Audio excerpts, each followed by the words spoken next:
Assalamu alaikum, pozdrav dragi moji. Dobrodošli na moj kanal. Dobrodošli u Nihadinu kuhinju.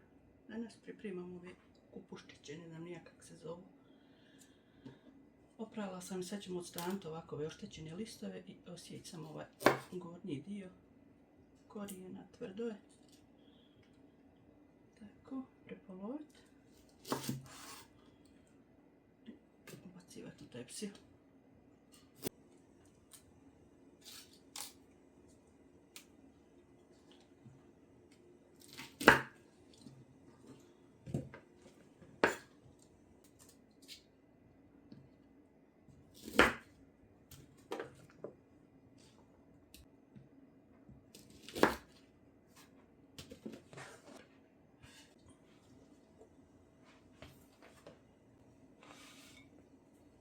Maslinovo ulje.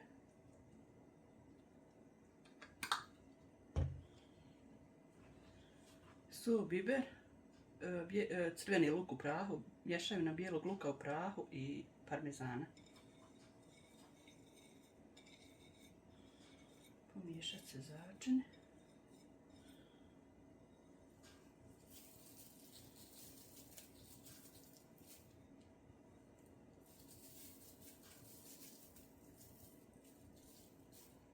Nećemo sve da ne bude previše. Jedna kaška prezli.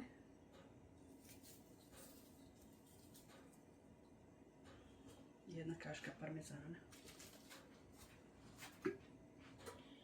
Još malo maslinovog.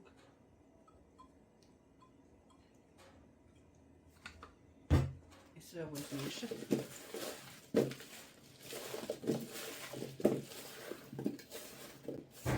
Okrenite sve ove dole.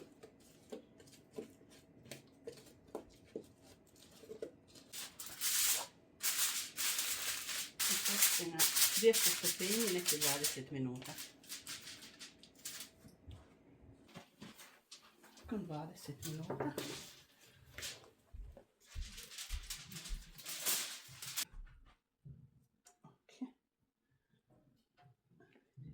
pečene su. Sad će raditi u peć 4-5 minuta, samo da dobiju malo bojice.